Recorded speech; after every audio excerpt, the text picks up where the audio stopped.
আমার নাম আলকা। সবাই আমাকে অনু বলে ডাকেন। আমার উভয় ছেলে বাড়িতে স্বামীর সামনে অনু বলেই ডাকেন। তাদের দাবি যে আমি কোনোভাবেই তাদের মা লাগি না, আমি তাদের সমবয়সী লাগি। অন্যদের সামনে অবশ্যই মা বলে ডাকেন। একটি গল্প রয়েছে আমার ছেলেদের সম্পর্কে, যা স্বামীর সামনে চলন্ত ট্রেনে দুই পুরুষ দ্বারা প্রেমের গল্প। আমি স্কুল পাস করেছি এবং কিছু মাসের মধ্যে একটি সরকারি অফিসে কাজ করা একজন ক্লার্কের সঙ্গে বিয়ে করে ফেললাম। যেমন সাধারণত সব মেয়েদের ক্ষেত্রেই হয়, বিয়ের আগে অনেক ছেলেদের এবং পুরুষদের সাথে আমার শরীরের খেলা হয়েছে। কিন্তু আমার ভাগ্যে ছিল না। আমি আমার একজন বন্ধুয়ের বাবাকে খুব পছন্দ করতাম এবং তার সঙ্গে প্রেম করার জন্য প্রস্তুত ছিলাম। একবার তাকে পুরো সুযোগ পেলাম, আমরা প্রায় 2 ঘন্টা একা একসাথে ছিলাম। কিন্তু তার সাহস হল না যে আমাকে প্রেম করতে পারে। আমার স্বামীর ভাগ্য কি নয়! প্রথম রাতেই 3 বার প্রেম করলাম। সত্যি বলছি, আমার স্বামী খুব আনন্দ দিয়েছিল। আমি আমার সব পুরানো প্রেমিককে ভুলে গেছি। বিয়ের 6 বছরের মধ্যে আমি গুপ্তাজির 2 ছেলেকে জন্ম দিলাম। দ্বিতীয় ছেলের জন্মের 1 বছরের মধ্যে আমার স্বামী বর বাবু হয়ে গেলেন। কিন্তু একই সময়ে স্থানান্তরও হল। একটি ছোট শহর থেকে আমরা লখনউ এসে গেলাম। আমি এবং আমার স্বামী উভয়ের জন্যই লখনউ একটি খুব বড় শহর ছিল। নতুন মানুষ, নতুন জায়গা। সেখানে একজন ব্যক্তি আমাদের অনেক সাহায্য করেছিল। এখানে বলে দিই, আমার স্বামী পীর ব্লু ডিতে বড় বাবু ছিলেন। সাহায্যকারী মানুষের নাম ছিল রাঘব। আমার স্বামী তার সাথে আগে অনেকবার মিলিত হয়েছিলেন, তাই তিনি রাঘবের সাহায্য নিয়েছিলেন। স্থানান্তরের পর গুপ্তাজি প্রথমবার লখনউ আসলে রাঘব তাকে নিজের বাড়িতে রেখেছিলেন। একটি সুন্দর সমাজে 3টি কামরার বাড়িও ভাড়ায় দিলেন। 1 মাসের পর গুপ্তাজি আমাদেরও লখনউ নিয়ে আসলেন। আমি রাঘব এবং তার পরিবারের সাথে প্রথমবারই দেখা করছিলাম, কিন্তু রাঘব আমাদের সঙ্গে এমন আচরণ করছিল যেন আমাদের কয়েক বছর ধরে জানতেন। তার স্ত্রীর নাম সঙ্গীতা, তিনি আমাকে খুব পছন্দ হলেন। আমি এই বিশ্বাসটি গম্ভীরভাবে নিলাম না যে রাঘবের যুবতী মেয়ে গীত আমার স্বামী দেবের সাথে বেশ মিশে গেছে। একদিন দুপুরে আমরা এবং সঙ্গীতা বাড়িতে একা ছিলাম। তিনি আমাকে 1 থেকে 1-2 বছর পাড়া ছিলেন। সঙ্গীতা, অনু, তুমি এত সুন্দর কেন, তবে তোমার শরীরের দিকে কেন দৃষ্টি দিচ্ছ না? যদি এমন চলতে থাকে তবে কয়েক মাসের মধ্যে তুমি আমার দিদি হয়ে যাবা।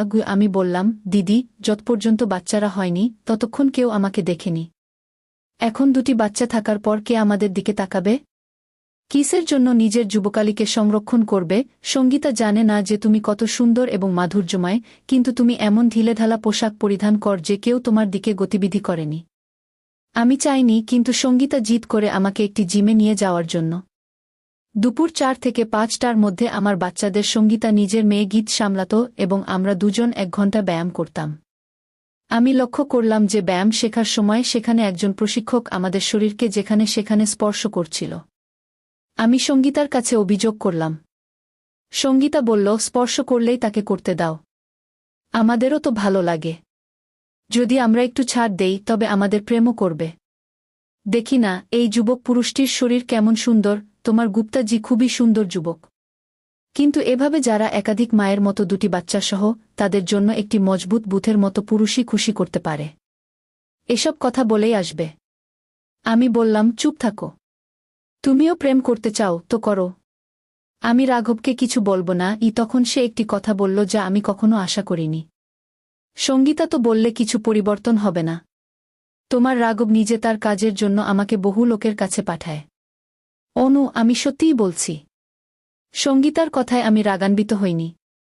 হ্যাঁ, এতটুকু হয়েছিল যে আমি প্রশিক্ষককে কখনো থামাইনি। সে ব্যায়াম শেখার অছিলায় শরীরকে স্পর্শ করতে থাকে। কিন্তু সে আমাদের মধ্যে কারোর সাথেই প্রেম করার কথা বলেনি। 3 মাস চলে যেতে আমি আমার শরীরে নিজে বেশ পরিণত হতে লাগলাম। আমরা সেখানে 3 মাস আরও প্রশিক্ষণ নিয়েছিলাম, তারপর বাড়িতেই ব্যায়াম শুরু করে দিলাম। গুপ্তাজি বলাতে শুরু করলেন যে আমার সঙ্গে প্রেমে এখন তাদের যে আনন্দ আসে সেটা আগে কখনোই আসেনি। প্রথমে কখনো না আসা সেই সময় আমি এক বিষয়ে আস্থাবান ও প্রসন্ন হচ্ছি। রাঘব আমার বাড়িতে আসায়ও অনেক বেড়ে গেছে। আগে আমার জন্য শিশুদের জন্য উপহার আনত, কিন্তু এখন অনেক ইচ্ছে পেয়েছি উপহার আনতে। এবং সে সেটা দ্রুত করার চেষ্টা করছে। কিন্তু সে একবারও আমার প্রতি প্রেমের অভিব্যক্তি প্রকাশ করেনি, না সে কখনো আমাকে স্পর্শ করার চেষ্টা করেছে। হোলি উৎসবে শুধু কালো রং লাগানোর সময় আমি দেখেছিলাম গীতা গুপ্তাজির প্রতি অনেক ভালোবাসা দিয়ে রং লাগাচ্ছে। আমি কিছুটা পৃথক হয়ে গিয়েছিলাম। আমি গুপ্তাজি অথবা গীতা অথবা সঙ্গীতার সঙ্গে এই বিষয়ে কিছুই বলিনি।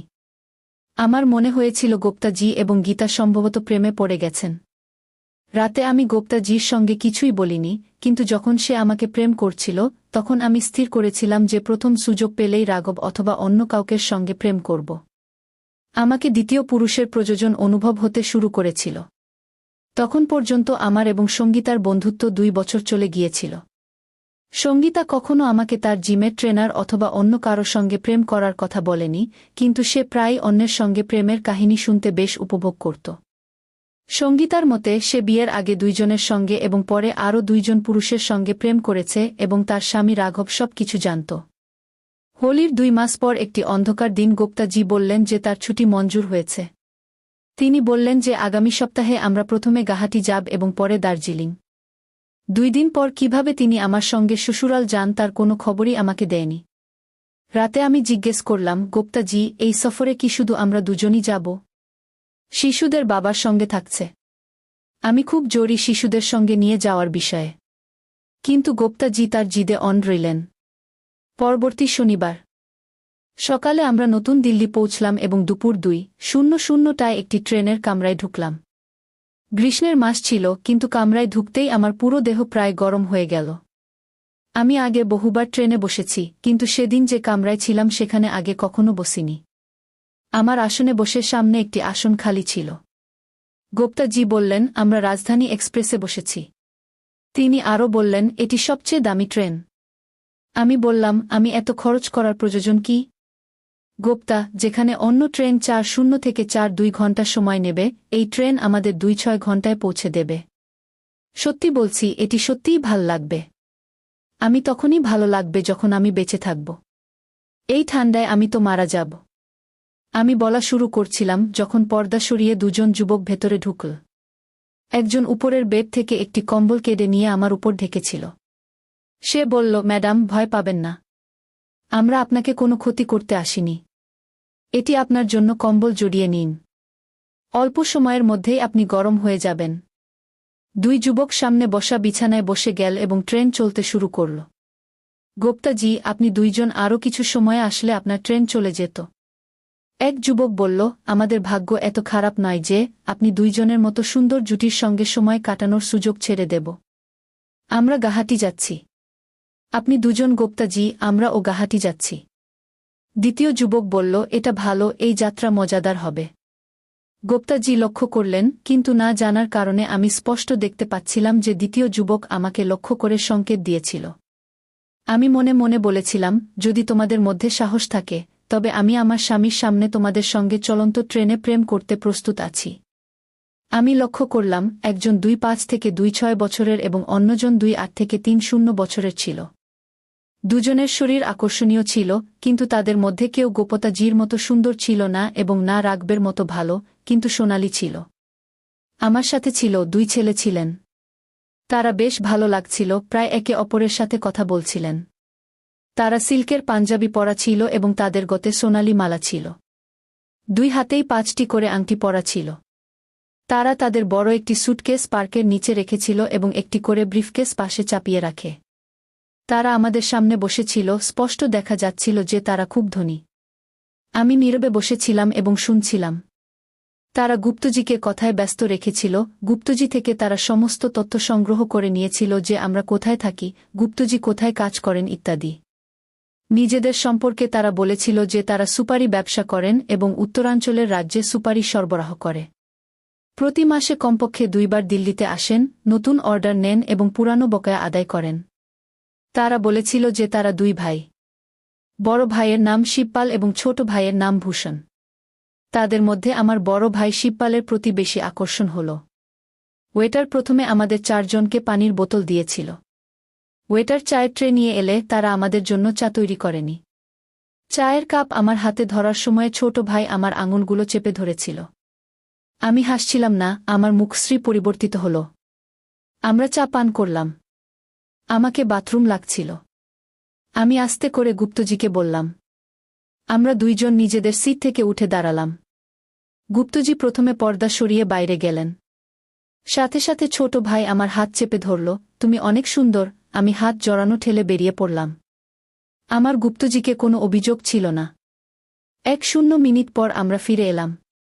ফিরে আসার সময় আমি তাদের থেকে দূরেই ছিলাম। ট্রেনটি চালু হওয়ার 1 ঘন্টার বেশি হয়ে গেছে। এখন আমি আর ঠান্ডা অনুভব করছিলাম না। আমি কম্বলটা সরিয়ে দিয়েছিলাম। তারা ফের গুপ্তজিকে কথায় ঝাঁপিয়ে পড়েছিল। শিবপাল বলল, আপনার মতো সরকারি অফিসে কাজ করা অনেকের সাথে আমার পরিচয় হয়েছে। সত্যি বলুন গুপ্তজি, এই রাজধানী ট্রেনে গুয়াহাটি আসা যাওয়ার খরচ, 1 সপ্তাহের ভালো হোটেলে থাকার খরচ আপনি নিজের বেতনের টাকায় পাল্টাতে পারবেন না। তাহলে কে আপনার খরচ বহন করছে? গুপ্তজি অনেক বলার পরেও বললেন যে তিনি নিজের টাকা দিয়ে সব খরচ বহন করছেন, কিন্তু তারা বিশ্বাস করতে চাইলেন না।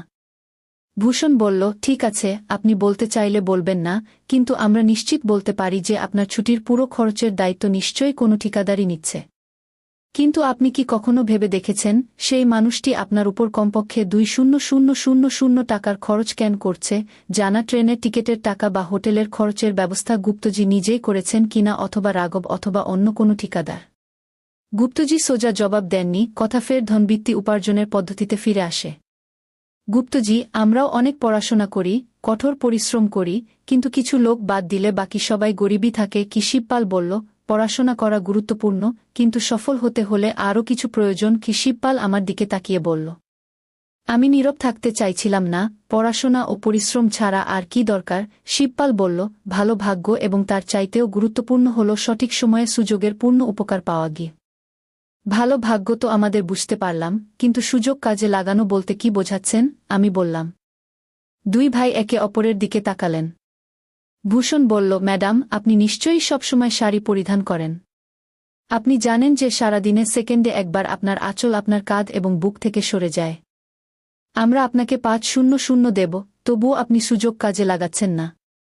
আমাদের বাড়ির কোনো মহিলা হলে, গুপ্তজি একবার বললে, আঁচল পরে গিয়ে 500 নিয়ে নিত। কথা সত্যি ছিল। আঁচল এমনই বারবার উপর থেকে হরহর করে পড়ে কি? শিবপাল বলল, চলেন আমরা আপনাকে আরেকটি সুযোগ দিই। 500 নয়, 1000 দেবগু। আঁচলকে নিচে ফেলতে দিন ঘে। 1000 ছোট পরিমাণ নয়, শিশুদের পুরো মাসের দুধের খরচের চেয়ে বেশি। আমি গুপ্তজিকে চোখের ইশারায় জিজ্ঞেস করলাম। তিনি না বললেন না, না অতিক্রম করলেন। আমি আঁচলে হাত লাগালাম না, দেহটাকে একটু নড়ে উঠালাম এবং আঁচল নিচে পড়ল। 2 ভাই আমাকে দেখছিল। আমি তাদের সামনে প্রথমবার হাসলাম। আমি মনে করি এই প্রথমবারেই আপনাদের দেখছি। ভূষণ বলল, এটা সত্য নয় গি? ঘরে স্ত্রী, বোন, ভাইপো এবং মন আছে। বাইরে থাকলে অনেক দিন এমন হয় না যখন আমাদের সাথে মহিলা না থাকে গু। গত পুরো রাত একু। আরও তো আমরা 2 জন ভাইদের সঙ্গে ছিলাম স্টেশনের জন্য বেরোনোর আগে, এমনকি 2 জনের মধ্যে একজন কলেজের ছাত্রীকেও আমরা ভালোবাসা জানিয়েছিলাম। আমি আগে থেকেই সিদ্ধান্ত নিয়ে রেখেছিলাম যে গুপ্তাজি আমাকে ছেড়ে দেন তো দেন, কিন্তু এই 2 জন যদি হিম্মত করে তাহলে আমি চলন্ত ট্রেনের স্বামীর সামনে ভালোবাসা জানিয়ে দেব। শিবপাল আমার হাতে 1000 টাকা রাখল। তারা 2 জন আমাদের সঙ্গে খেলতে শুরু করল।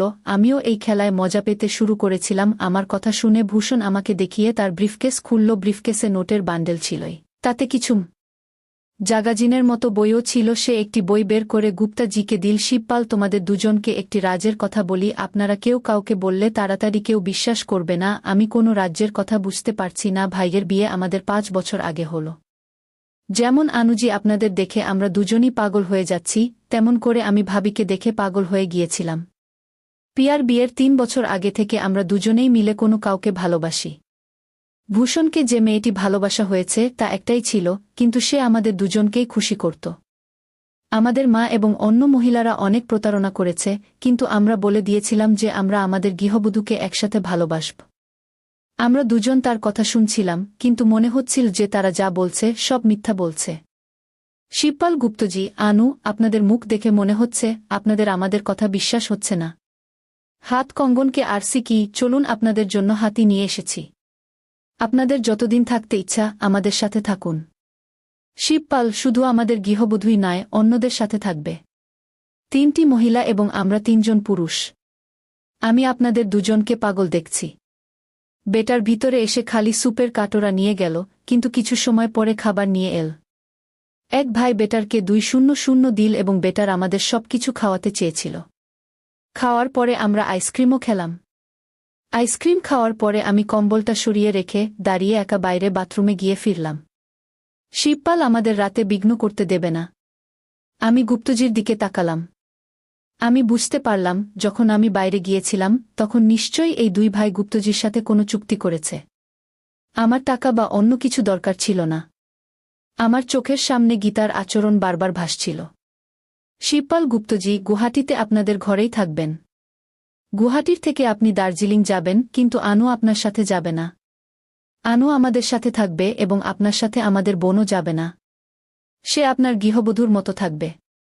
ফিরে আসার সময় আনুকে নিয়ে যাবেন। শিবপালের বাড়িতে থাকার কোনো সমস্যা নেই। তিনজন দেখলেন যে আমার শরীরে সাদা ঘন রসের স্তর আছে। তারা তিনজন দেখতে থাকল এবং আমি সবরা ভিতরে নিয়ে নিলাম। আমি হাসলাম। শেষে তিনজন সকাল 5:00টার পর ঘুমালো, কিন্তু আমি ঘুমাতে পারলাম না। আমি ভাবতে থাকলাম, আমি এত বেসন কিভাবে হয়ে গেলাম। অনেক চিন্তা করার পরে ওই ফলাফলেই পৌঁছালাম যে গীতা এবং গুপ্তজির ভালোবাসা তো একটি। আমি নিজেই অনেক বেতাব। ম্যাডাম, চা নেবেন না কফি? হঠাৎ আওয়াজ শুনে আমি দেখলাম রাতের সেই আগন্তুক আবার ও থার্মস নিয়ে দাঁড়িয়েছিল। আমি পাশে দেখলাম শিবপাল এক কম্বল ওড়ানো অবস্থায় ঘুমাচ্ছিল। আমি নিজেও কম্বল দিয়ে ঢেকে রাখছিলাম। আমি কম্বলটা ঝাঁকে ফেললাম। গুয়াহাটি পৌঁছানোর পর শিবপাল আমাকে এবং গুপ্তজিকে তার নিজের বাড়িতে রেখেছিল। গুপ্তজি শিবপালের বোনকে তার গৃহবধূ মনে করে 9 দিন ধরে ভালোবাসা দেখিয়েছিল। রাতে আমাকে ভালোবাসার সময় শিবপাল এবং ভূষণ জিজ্ঞেস করেছে কেন সে সমস্ত টাকা ফেরত দিয়েছে। আমি বললাম, আমি শুধুমাত্র একজন ভালো মানুষ চাই, অর্থ বা দৌলত নয়। 1 দিন পরে বাড়ি ফিরলে আমি বললাম, গুপ্তজি, আমি আপনার গৃহবধূ, আমি কোনো বাজারের পণ্য নই। তাদের যে কোনো টাকা ছিল আমি সেগুলো তাদের ফিরিয়ে দিয়েছি।